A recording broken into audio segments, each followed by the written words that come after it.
వారిని ఆశీర్వదిస్తాడు. ఆయనకు కూడా ఆశీర్వాదం దేవుడు ఇస్తానని చెప్పినాడు. ఎక్కడ దేవుడు ఆశీర్వాదం కలుగజేస్తాడు అనేది చాలా ప్రాముఖ్యం కదా. అది నిర్గమకాండంలో చదువుకున్నాము. 20వ అధ్యాయంలో బలిపీఠం గురించి అక్కడ రాయబడి ఉన్నది. ఓకే, 23 వచ్చినము కాదు, 24 వచ్చిన చదువు దయచేసి. 24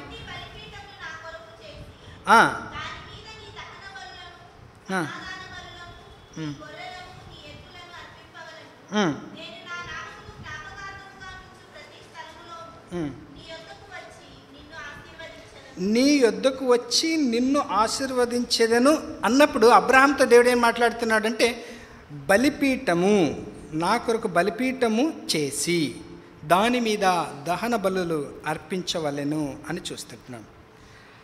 అలాగైతే ఈ ఇంగ్లీష్లో దీన్ని ఆల్టర్ అని అంటారు, బలిపీఠము అని చూస్తాం. ఈ బలిపీఠము ఎందుకు ఆ రోజుల్లో ఉండాలంటే, దేవుడు వారి యొద్దకు వచ్చి వారిని ఆశీర్వదించడానికని చూసినాం. ఉదయం చూసినాము వధాస్థానము అని కూడా చూసినాం, అంటే వధించబడినట్టు క్రీస్తుని ఆరాధించుట చూసినాం. ఇక్కడ ఆ ఒక కల్వరి స్థలములో ప్రాముఖ్యమైన విషయాన్ని మేము అక్కడ గ్రహించినాం. ఏంటంటే, పరిశుద్ధమైన దేవుడు పాపి అయిన మానవుని సంధించినటువంటి స్థలమే ఆ కల్వరి. ఇక్కడ బలిపీఠము వారికి ఎందుకంట, భూ సంబంధమైన మానవుడు పరలోక సంబంధమైన ఆశీర్వాదములను అందుకొనుట కొరకై ఆ స్థలమే బలిపీఠం. పాత నిబంధనలో ఆ స్థలమే బలిపీఠం లేదా ఆల్టర్ అంటున్నాడు. అంటే భూలోక సంబంధమైన మానవుడు పరలోక సంబంధమైనటువంటి ఆశీర్వాదములను పొందే స్థలమే అదని చూస్తుంటున్నాం.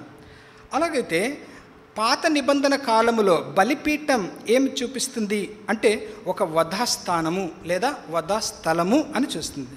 అదే మేము కొత్త నిబంధనకు వచ్చినట్లయితే అది ఒక సమర్పణ స్థలం. In New Testament will see that the place of commitment, సమర్పించుకునే ఒక స్థలంగా అది ఉంటుంది. ఇంకా ఆ బలులు ఆ యాగములు ఇంకా ఉండవు, కానీ ఒకే బలియాగం అయింది, అదే ప్రభువైన యేసుక్రీస్తు.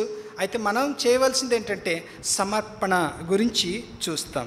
అలాగైతే అబ్రహాం కొన్ని బలిపీఠములు కట్టినాడు, దానికి అర్థాలు ఉన్నాయి, దానికి ఒక్కొక్క పేరు ఆయన పెడతాడు. కొన్ని మాత్రం ఆయన కట్టిన బలిపీఠలు మేము చూస్తాం. మొట్టమొదటిగా పరిశుద్ధ గ్రంథములో బలిపీఠం ఎవరు కట్టినారంటే అది నోవా కట్టినట్లు చూస్తాం కదా. నోవా మొట్టమొదటిగా బలిపీఠం కట్టి అక్కడ బలి అర్పించినప్పుడు సువాసన కలిగి దేవుడు వాళ్ళకి ఒక ఏమంటారు దానికి ఇంద్రధనస్సును ఇచ్చేసి, ఇంకా ప్రళయము ద్వారా ఈ సంతతి నాశనం కాదు, ఎక్కువ వర్షం వచ్చిందంటే అది మీకు కనిపిస్తుందని. ఎప్పుడైతే మీరు ఆ ఇంద్రధనుస్సు చూస్తారో, చూసిన వెంటనే ఆ పెద్ద వర్షం కూడా ఆగింటుందని అర్థం. అక్కడికి సన్లైట్ పడితేనే అది కనిపిస్తుంది. ఎప్పుడైతే సన్లైట్ పడి ఉంటుందో దేవుడు జ్ఞాపకం చేసుకుంటాడు, ఇంకా అప్పుడు ప్రళయము జరగదని. సో ఈ విధంగా ఆయన మాట చెప్పి మాట ఉంచుకున్నటువంటి దేవుడు. అలాగైతే మొట్టమొదటిగా ఆల్టర్ కట్టినటువంటి భక్తుడు నోహా అయితే చాలా బలిపీఠాలు కట్టినటువంటి భక్తుడు పితృడు ఎవరంటే అబ్రహాం. ఈయన చాలా గొప్ప శిల్పిగా ఉంటూ ఉన్నాడు అనమాట. ఆయన నైపుణ్యత కలిగినటువంటి వాడు. సో ఈ ఎక్కడైతే వాగ్దత్త భూమిలో ఆయన అడుగు పెట్టినాడో కృతజ్ఞతతో బలి నిర్మించేవాడని చూస్తాం. ఇది ఆయన ఒక ప్రత్యేకత. ఇక్కడ చూస్తాం ఎలా కట్టాలా అంటే, మీరు రాళ్లతో కట్టాలని. రాళ్లతో ఆయన బలిపీఠము కట్టి గుడారములో ఆయన నివసించేవాడు. అంతేకాదు దేవుని యొక్క కార్యము శాశ్వతముగా ఉండాలని ఆయన రాళ్లతో కట్టేవాడు. ఇంకొకటి ప్రత్యేకత ఏంటంటే, కొత్త స్థలములో ఎక్కడైతే వెళ్తాడో అక్కడ ఆయన బలిపీఠం నిర్మించుంటాడు. ఎక్కడ వెళితే అక్కడ బలిపీఠం నిర్మించుంటాడు చూస్తాము. అదే 12వ అధ్యాయం, ఆదికాండం 12వ అధ్యాయం. మరలా దానికి ఇక్కడికి వస్తాం. ఆదికాండం 12వ అధ్యాయంలో 7వ వచనమా 7వ వచనం.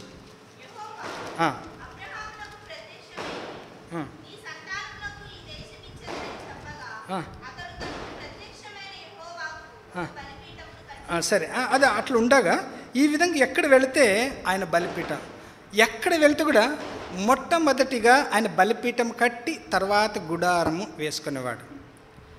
అంతేకాదు ఆయన కొత్త స్థలంకి వెళ్ళిన వెంటనే తన చేతి ద్వారానే కట్టేవాడు. చూడండి, యాకోబుకి మేము ఒకవేళ పోలిక చేస్తే ఆయనకి కొంచెం తద్విరుద్ధంగా ఉంటుంది. అదే ఆదికాండము 33 అధ్యాయం, దయచేసి ఎవరైనా 17 వచనం చదవండి. ఆదికాండము యాకోబు ఏం చేసినాడో చూస్తాం. ఆయన కూడా బలిపీఠాలు కట్టినారు. ఆయనకి అబ్రాహాముకు ఉండే వ్యత్యాసం చూస్తాం. ఎంత చెప్పినాను? 33:17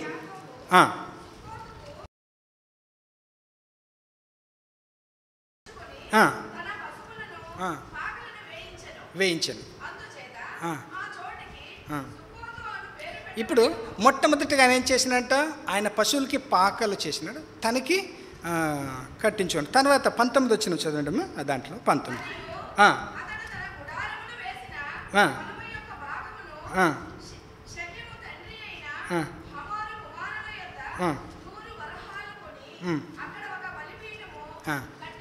చూడండి. బలి దాని ఎలోహి అని పేరు పెట్టి. సరే, ఇక్కడ అబ్రహాంకి యాకోబుకుంటూ వ్యత్యాసం చూడండి. అబ్రహాం మొట్టమొదట బలిపీఠం కట్టి తర్వాత తన ఇల్లు చేసుకునేవాడు. అబ్రహాము తానే తన చేతితో కట్టేవాడు. ఇక్కడ కట్టించుకొని అని యాకోబు కట్టించుకొని అంటే పని మనుషులతో ఆయన కట్టించుకున్నవాడు అంట. తర్వాత బలిపీఠం కంటే మునుపు తన ఇల్లు కట్టుకునేవాడు అంట, తర్వాత బలిపీఠం. కానీ అబ్రహాములో ప్రత్యేకత ఏంటంటే ఆయన ముందుగానే బలిపీఠం కట్టి తర్వాత ఆయన తన గుడారం వేసుకునేవాడు. దీని అర్థం తెలియాలంటే ఇంకా కొద్దిసేపు కావాలా. ఇవన్నీ మాటలు మీకు అర్థం అవ్వాలంటే ఇంకొకసారి చదువుదాం. ఆదికాండము 12 అధ్యాయం 7 వచనం.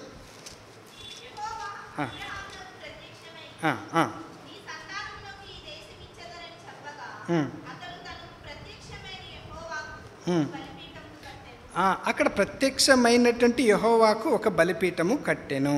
సో ఈ బలిపీఠాన్ని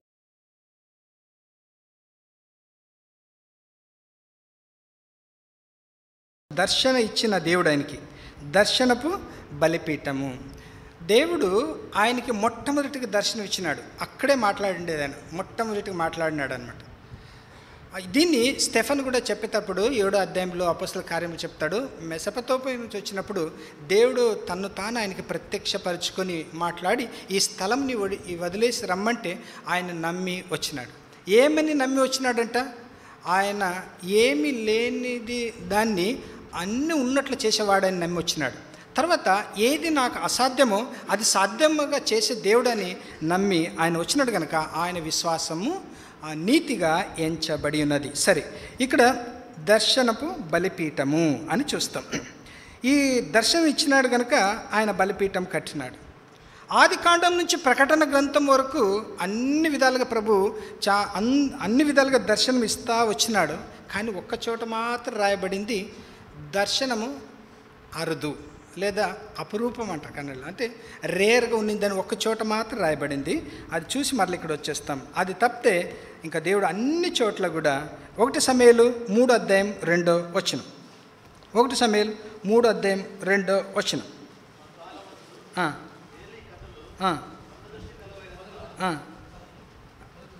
రైట్, చదవచ్చు.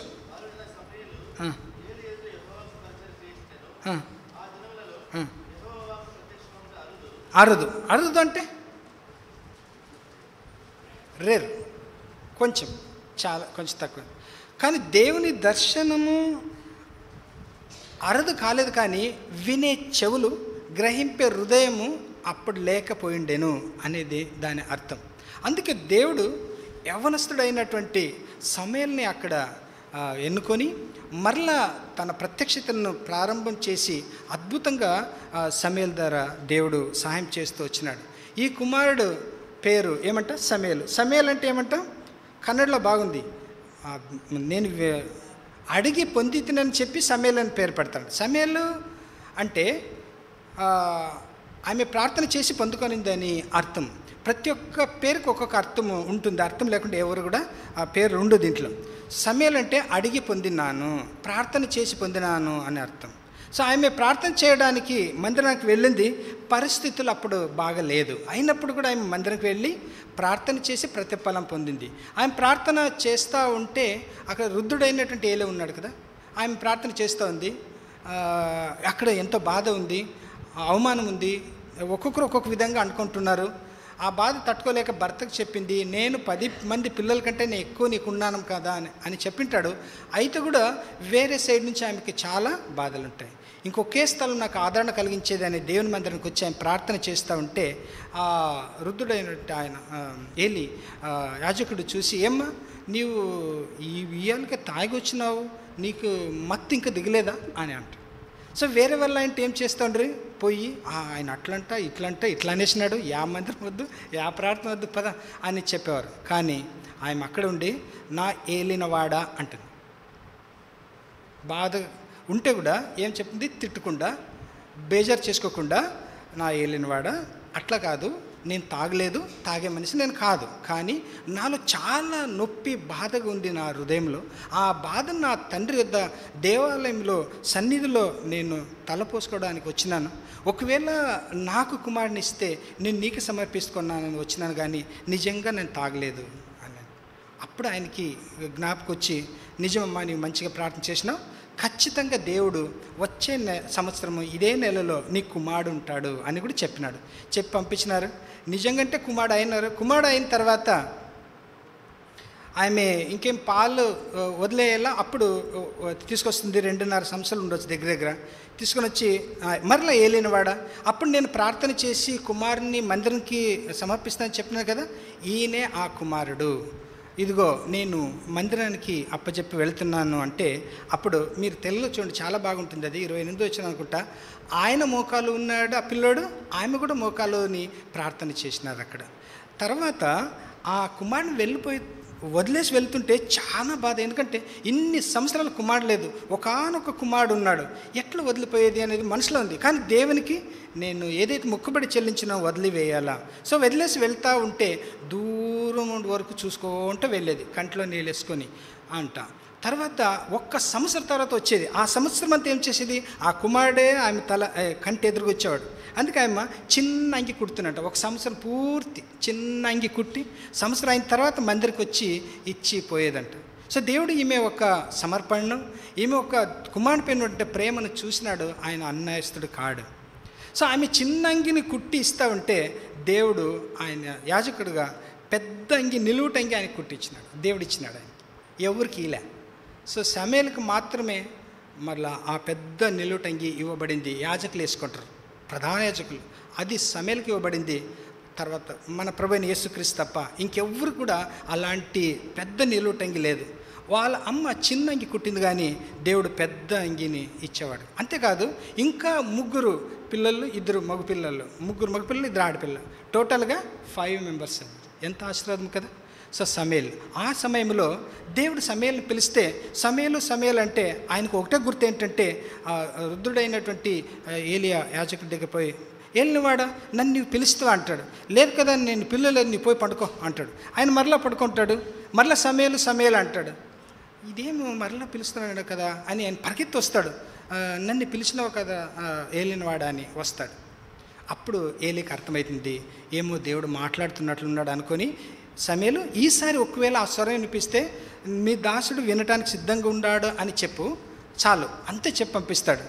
తర్వాత 3వసారి దేవుడు ఏమని చెప్తాడు, సమేలు అని వెంటనే ఆయన ఏమంటాడు, ప్రభువా సెలవిమ్ము నీ దాసుడాలించున్, ప్రభువా సెలవిమ్ము నీ దాసుడాలించున్,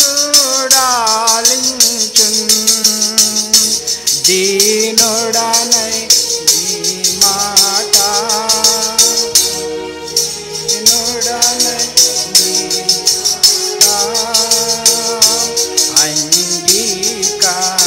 అంగీకరించెదను, దీనుడనై నీ మాట అంగీకరించెదను.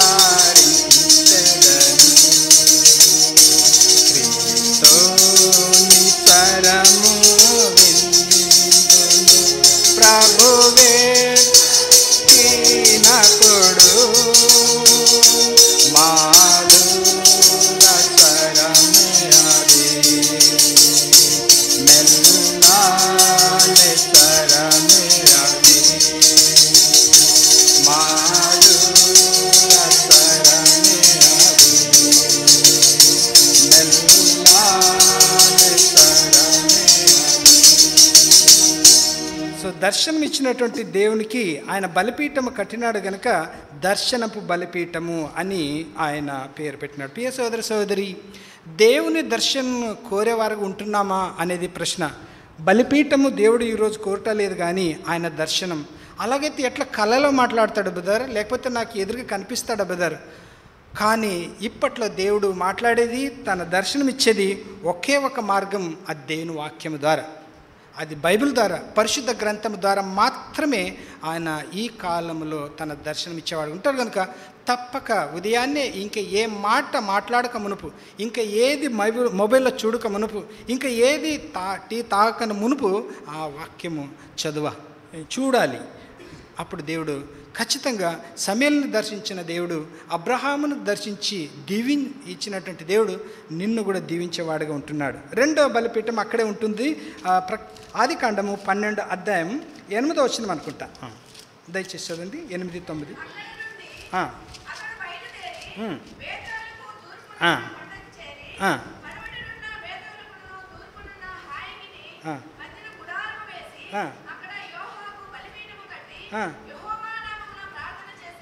బలిపీఠము కట్టి యెహోవా నామమున ప్రార్థన చేశాను. అది షెకెం కదా, ఇప్పుడు బేతేల్. ఇప్పుడు బేతేల్.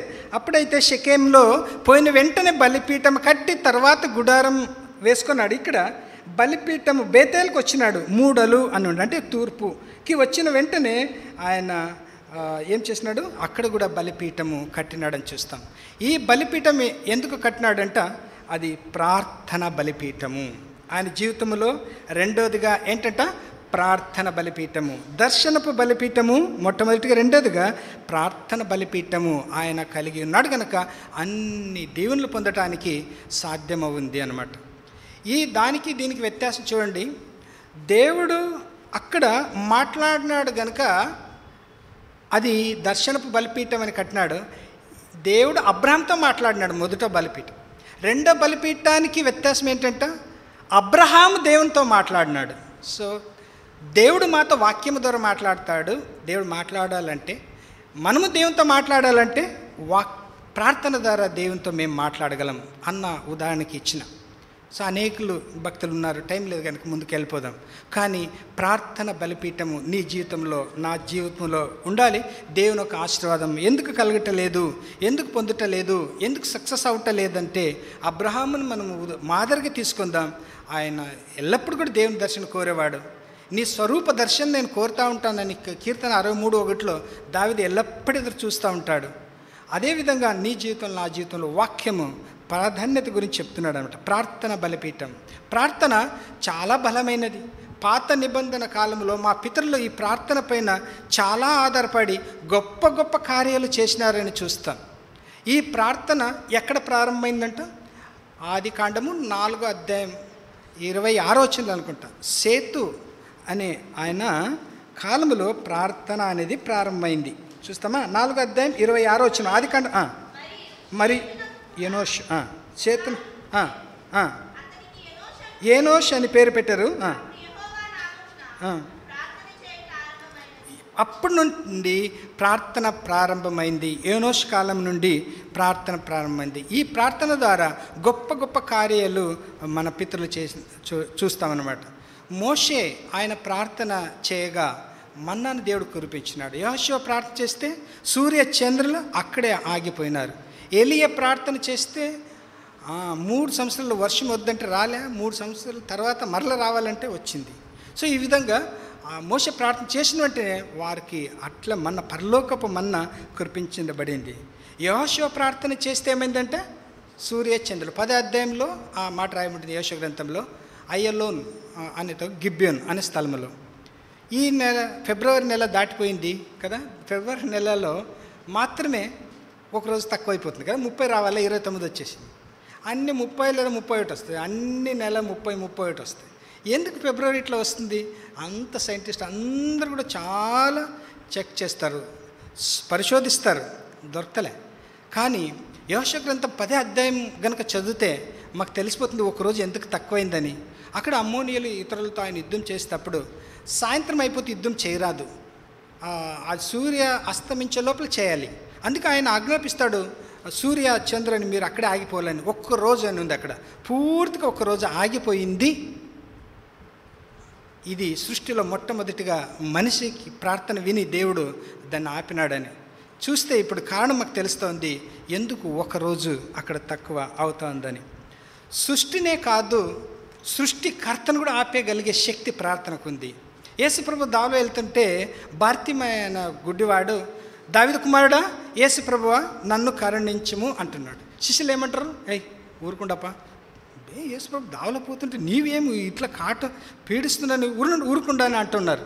ఎవరన్నా ఒక విఐపి వ్యక్తి పోతుంటే అట్లా కదా అంటుంటారు, దావతండి ఆయన వస్తున్నారు, దావతండి యేసుప్రభు వస్తుంటే నీవేమి ఇట్లా కూర్చొని చెప్తున్నాడు, పో సైడ్ పో అని అంటున్నారు. మరలా ఆయన ఏమంటాడు? ఆయన ఎంత అయితే ఆపుతారో అంత ఇంకా ఎక్కువగా అంటాడు. ఏంటంటే దావీదు కుమారుడా యేసుప్రభువా నన్ను కరుణించుము అని. వెంటనే ఆయన ఒక అడుగు కూడా ముందు వేయకుండా అక్కడే ఆగినాడు. ఆయన సృష్టిలో ఉన్నటువంటి దేవుడు యేసుప్రభుని చూస్తాం. అలాగైతే సృష్టికర్తను ఆపేయగలిగే శక్తి దేనికి ఉందంట? ప్రార్థన. ఆ ప్రార్థన బలిపీఠం కుటుంబంలో ఉందా? వ్యక్తిగతంగా ఉందా? సంఘ ప్రార్థనలు చేరుతున్నామా? చాలా ప్రాముఖ్యమైనది. అందుకే ఒక సోదరుడు యవనస్తుడు వచ్చి దేవుని సేవకుడికి అడిగినారంట, బ్రదర్ ఇప్పుడు సంఘ ప్రార్థన ఉంది, మంగళవారం గురువారం లేదా శుక్రవారం బైబిల్ స్టడీ ఉంది, ఏది ముఖ్యం బ్రదర్, నేను దేనికి వస్తే బాగుంటుంది? చర్చ్ ప్రేయర్కి వస్తున్నా లేదా బైబిల్ స్టడీకి వస్తున్నా? ఆ దేవుని దాసుడు సేవకులు చెప్పారంట, చూడప్ప ఇప్పుడు బయట ఏముంది, పావురం ఉంది, పక్షి ఉంది. దీనికి ఒక రెక్క ఉంటే చాలా పైనకి ఎగరటానికి, రెండు ఉండాలనా? దేవుని సేవకుడు ఆయనకి అడుగుతారు. ఆయన ఏం చెప్పాలప్పుడు? పక్షి పైకి ఎగరాలంటే ఏం కావాలా? Both are required. ఒకటి కాదు, రెండు చేతులు ఉండాలి. సో అదేవిధంగా అది బైబిల్ స్టడీ ఎంత ప్రాముఖ్యత, ప్రార్థన సమయం ఎంత ప్రాముఖ్యత, ఇవి రెండు ఎంత ప్రాముఖ్యత, ఆదివారం కూడా ఆరాధన కూడా అంతే ప్రాముఖ్యత కలిగి ఉంటుంది ప్రియ సోదర సోదరి. సో అందుకే దేవుని వాక్యంలో మేము చూసినట్లయితే ప్రార్థన ఆయన కలిగి, నీ జీవితంలో నా జీవితం కలిగి ఉన్నామా? బల్ల మా ఎద్దుంచబడినది పరీక్ష చేసుకుందాం. ప్రభా, నేను ఇదివరకు అలాంటి క్రమ తప్పకుండా పాలు పొందలేదు, అర్జెంటుగా ప్రార్థన చేసి వెళ్ళిపోయినా, ఇక మీదట ఇంకా తొందరగానే లేచి ప్రార్థన సమయం ఇచ్చి తర్వాత నా పని చేసుకుంటాను, దేవుని సమర్పించుకొని తర్వాత పాలలో పాలు పొందుదాం. సో రెండు ఆయన బలిపీఠం చూసినాం కదా. ఇంకొకటి చూస్తాము, ఆదికాండము 13వ అధ్యాయం. ఎవరన్నా 18 వచ్చి చదవండి తెలుగులో. అప్పుడు అబ్రహాము తన గుడారం తీసి హెబ్రోన్లోని మమ్రే దగ్గరనున్న సింధూర వృక్షంలో సరే అక్కడ యెహోవాకు ఆయన బలిపీఠం కట్టినాడు. ఈ రెండు బలిపీఠానికి మాకు పేరు దొరికినావు కదా. మొదట బలిపీఠం పేరేమంట? ప్రత్యక్షపు బలిపీఠము. దేవుడు దర్శనం ఇచ్చినాడు కనుక దేవుని దర్శనం ప్రత్యక్ష బలిపీఠం. రెండోదిగా ఈయనే దేవునితో మాట్లాడినాడు కనుక దేవునితో మాట్లాడడం ప్రార్థన బలిపీఠం. మూడోది ఏం పేరు పెడదాము అంటే ఇక్కడ ఉంది ఆ మాట. 15వ వచనం 16వ వచనం చదివితే మాకు తెలిసింది ఎందుకు ఆయన అది కట్టినాడని. ఎందుకనగా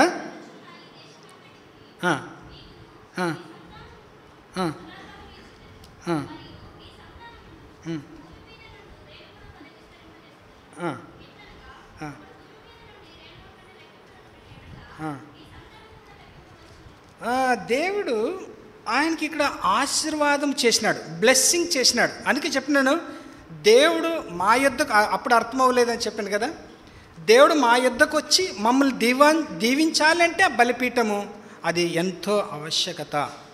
పాత నిబంధన బలిపీఠం ఏదైనా కూడా చూసుకున్నాము, కొత్త నిబంధన బలిపీఠం ఏమి కూడా చూసినాం.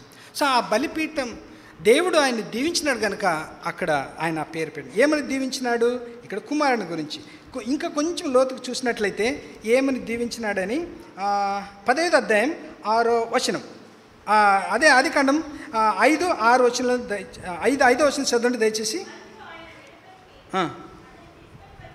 మరో వెలుపలికి ఆయన తీసుకొచ్చి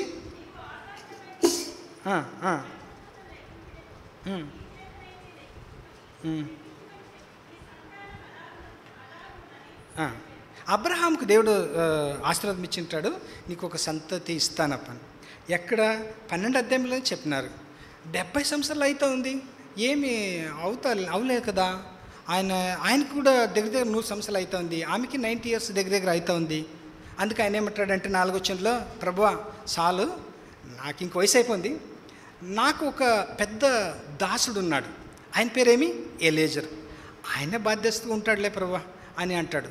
అప్పుడు దేవుడు ఏం చేస్తాడు, ఆయన చేయి పెట్టుకొని అక్కడ ఉంది లాక్కొని బయటకు తీసుకొచ్చి ఆ పైన చూపిస్తాడంట, నక్షత్రాన్ని చూపించి, దీన్ని నీవు కౌంట్ చేస్తూ ఉంటే కౌంట్ చేయప్పా అంట.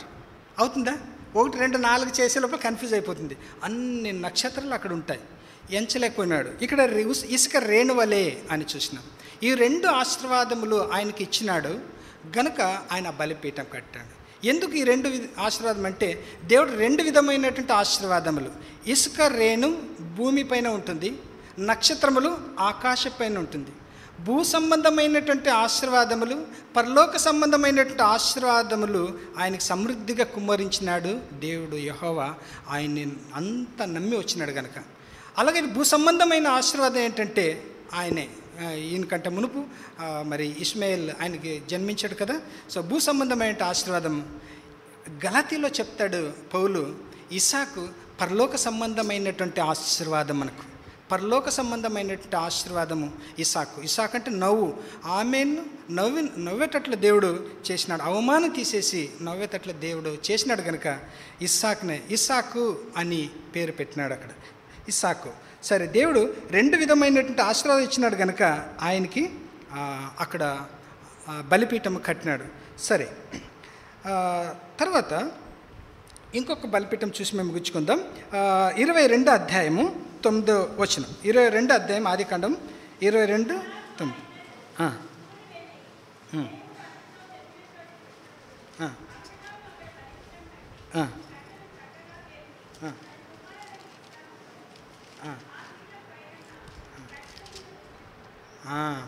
ఇక్కడ చూడండి, దేవుడు ఆశీర్వాదం భూ సంబంధమైన పరలోక సంబంధమైన 2 విధమైనటువంటి ఆశీర్వాదములు తన దాసులకు, తను వెంబడించి వారందరూ కూడా ఇవ్వాలని దేవుడు కోరుకుంటున్నాడు. కానీ అలాంటి ఆత్మీయమైనటువంటి బలిపీఠం మా ఇంట్లో, మా కుటుంబంలో, మా జీవితంలో ఉండాలని ప్రభు ఆశిస్తున్నాడు. ఇక్కడ దీనికి ఏమని చెప్దామంటే, పేరు పెడదామంటే సమర్పణ బలిపీఠం అని చూస్తాం. ఏం సమర్పణ? ఆయనకు ఒకానొక కుమారుడు ఉన్నాడు. దేవుడు ఆయన పరీక్షించడానికి కొరకు ఆయన్నే కోరుకున్నాడు. అబ్రహాము వెనకంజ వేయలేదు కానీ సమర్పించడానికి సిద్ధంగా ఉన్నాడు.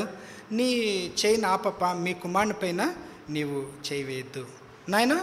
మరి అగ్గి ఉంది, కట్టెలున్నవి, బలియాగానికి కావాల్సినటువంటి బలి ఎక్కడుంది, గొర్రెపిల్లి ఎక్కడుంది, లేదా పొట్టెలు ఎక్కడుందని తన కుమారుడే అడిగినప్పుడు తండ్రి ఏం చెప్తాడు?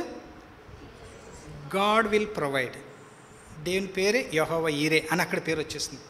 గాడ్ విల్ ప్రొవైడ్, దేవుడు సమకూర్చుతాడు, లేదా దేవుడు మాకి అప్పటికే ఇస్తాడు, కావాల్సిన టైంలో ఇస్తాడని చెప్పింటాడు.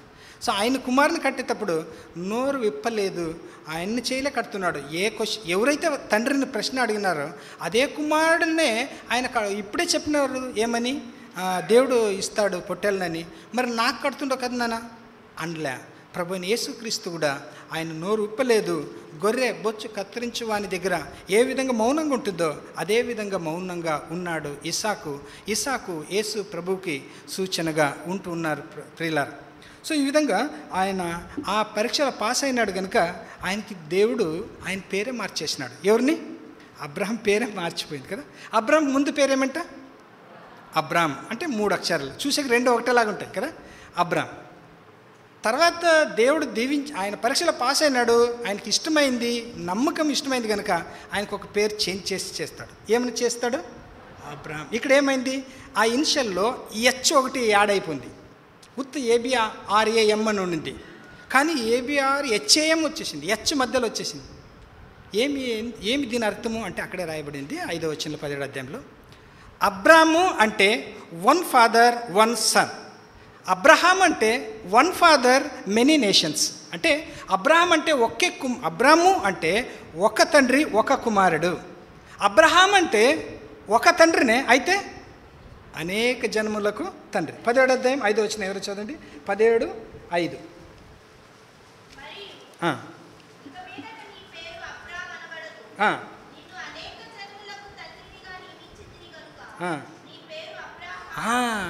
ఎవరైతే విశ్వసిస్తారో వాళ్ళందరూ కూడా చూడండి, మేము రేణుగుంటలో ఉంటున్నాం, పెనియేల్లో ఉంటున్నాం, కానీ అబ్రహాం పేరు చెప్తుంటున్నాం, అబ్రహాం సంతతికి చేరిన వారు అంటున్నాం. అబ్రహాములు అంత గొప్పది ఏముంది అని అడగొచ్చు, కానీ లాజర్ చనిపోయిన వెంటనే అబ్రహాం రొమ్మున అక్కడ అనుకున్నాడు. అయితే ఐశ్వర్యవంతుడు నరకముల యాతన పడుతూ ఆ లాజర్ని భిక్షగాడు రోగంతో ఉన్నాడు, తన్లాడుతున్నాడు, గతి లేనివాడుగా ఉన్నాడు. ఎంత సంతోషంగా ఉన్నాడు కదప్పా, పర్మనెంట్గా శాశ్వతమైన సంతోషంతో. నేనైతే అక్కడ కష్టం అనేది తెలీదు, ఆనందంగా జీవించినాడు. ఇక్కడ నాకు కష్టం, లాజర్ని కొంచెం పంపించు అని అబ్రహాంనే తండ్రి అంటాడు. తండ్రి అబ్రహాం పంపి అంటే ఆయన ఏమంటాడంట, చూడప్ప ఇక్కడ ఉండేవాళ్ళు అక్కడ వచ్చేకి రాదు, అక్కడ ఉండేవాళ్ళు ఇక్కడ వచ్చేకి రాదు, పెద్దది ఒక ఉంది అంటారు. తర్వాత సరే అట్లా అవుతుంది కదా, నేనంటే నమ్మలేదు, నేను ఇక్కడికి వచ్చేసిన, నరకానికి వచ్చిన, నాకు ఇంకా 5 మంది అన్నదమ్ములు ఉండరు భూలోకంలో, అట్లీస్ట్ వాళ్ళన్నా రక్షణ పొంది నీ ఎద్దకు రాని నేను వచ్చి పడిపోయిన అయిపోయింది, దీని కొరకు నీవు లాజర్ని పంపితే నమ్ముతారు వాళ్ళు. ఎవరిని పంపాలంట? లాజర్ని పంపు అంట. లాజర్ని పంపితే నమ్ముతారా? చనిపోయిన వాళ్ళు వచ్చిన వెంటనే ఏమవుతుంది, ఎవరిని వచ్చిన రాత్రి చనిపోయి సమాధి చేసినారు, 3వ రోజు 5వ రోజు 10వ రోజు ఒక నెల అయిన తర్వాత వచ్చినారు లేచి మెల్లగా ఏమంటారు, అప్పుడు పరిగెత్తిపోతారు, ఒక్కరు కూడా ఉండరు, ఇంట్లో కూడా ఉండరు, ఆ ఇల్లు కూడా వద్దంటారు. రైల్వే క్వార్టర్స్ ఉంది అక్కడ మైసూర్లో ఒకటి, 2 ఇండ్లు ఉండే గేట్ ఉందని, రైల్వే గేట్ ఉందని, ఆ ఇంటికి ఎవరు పోతలేదు, ఎన్ని సంవత్సరాలు అయితే కూడా వెళ్తలేదు, మీరు వస్తే చూపిస్తా రండి. ఎవరు పోతలే, ఏంటంటే అక్కడ అంత అపవిత్రం, ఎవరు ఉంటే కూడా అంత నష్టపొందిన వారే, అంత గాయపడిన వారే, అంత భయపడిన వారే, అంత దిగులు, మానసిక అస్వస్థత కలిగి వాళ్ళు సైన్స్ నమ్మరు. సెంట్రల్ గవర్నమెంట్ అట్లంతా మీరు చేయరాదు, మీరు వెళ్ళాల్సిందే అంటారు. అది సైంటిస్ట్, అది నమ్మకి లేదు, సాధ్యమే లేదు, దెయ్యం ఉందని మేము నమ్మము, నీవు వెళ్ళాల్సిందే, డ్యూటీ కావాలి. ఎంతోమంది అక్కడ అది ఆఖరికి ఖాళీనే అయిపోయింది. ఒక వ్యక్తి, చనిపోయినటువంటి వ్యక్తి వచ్చి పోయి నీవి నమ్మప్ప అంటే నమ్ముతారా? నమ్మరు, దాని బదులు భయపడి పరిగెత్తి వెళ్తారు. మరి ఏం చేయాలి, వాళ్ళు 5 మంది రావాలి కదా ఇక్కడికంటే, వాళ్ళకి ఏమి ఇవ్వబడింది? బలబల మాట, బంగారు మాట, జీవము గల ధర్మశాస్త్రం వారి చేతికి ఇవ్వబడింది. దాన్ని చదువుని వారు గైకొని ఇక్కడికి రావచ్చని మార్గం చూపించినాడు. అదే ప్రభు అయిన యేసుక్రీస్తు. యేసుక్రీస్తుకి 700 పేర్లు బైబిల్లో ఉందంట, గ్రంథంలో, కానీ ఆయనకు ఒక్క పేరు ఉంది, ఏమంట? దేవుని వాక్యం. 19వ అధ్యాయంలో ప్రకటన గ్రంథం అనుకుంటా, లేదా 11వ అధ్యాయం, దాంట్లో దేవుని వాక్యము ఆయనకి పేరు చూస్తామా? 19 బెదర్ 19 13 వచనం, 19, 13 ముగిస్తాము, చదువు సందరి.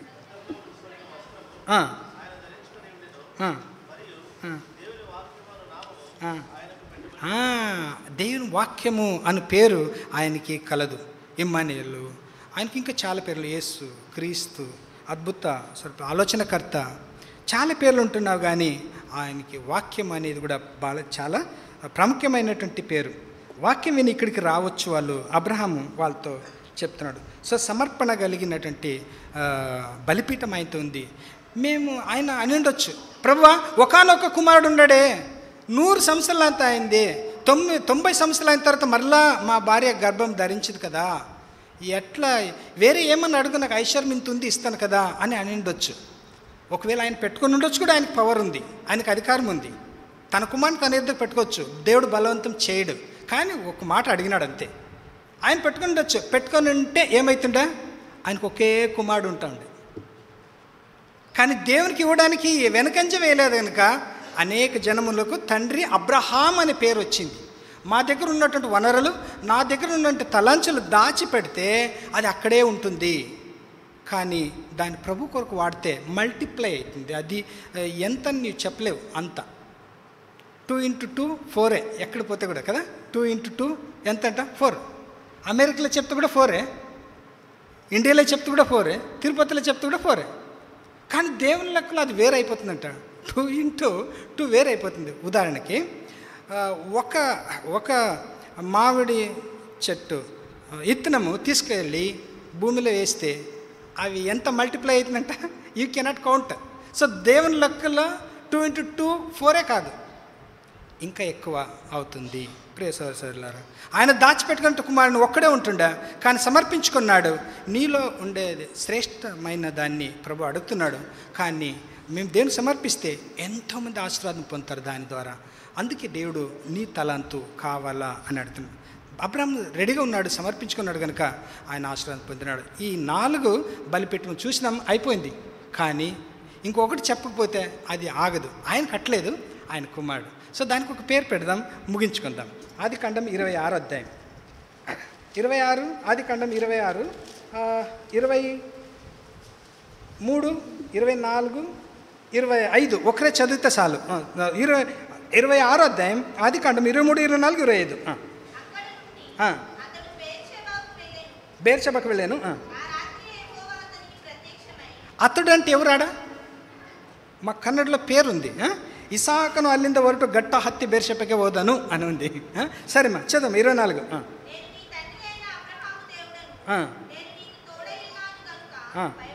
భయపడకము,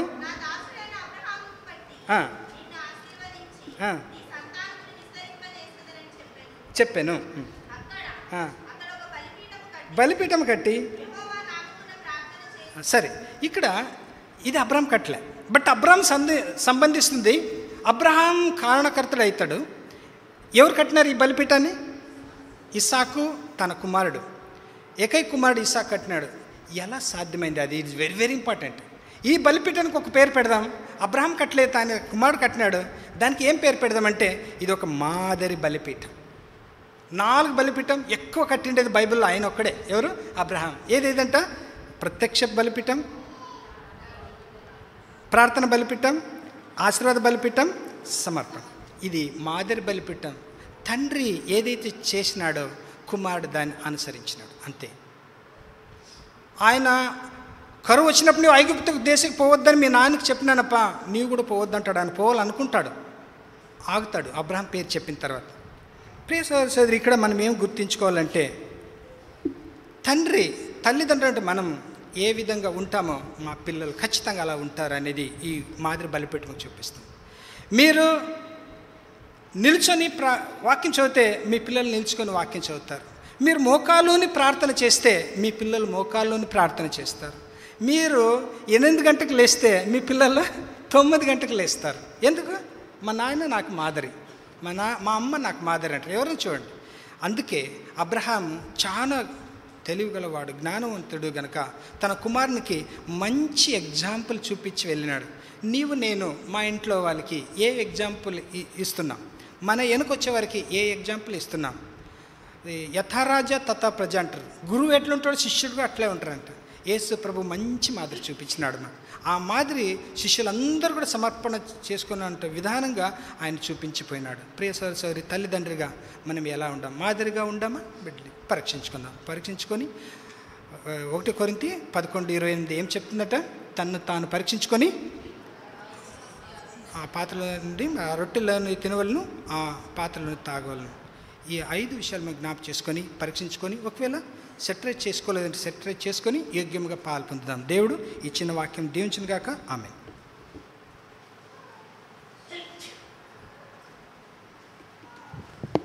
మోకరించండి, ప్రార్థన చేసుకుందాం.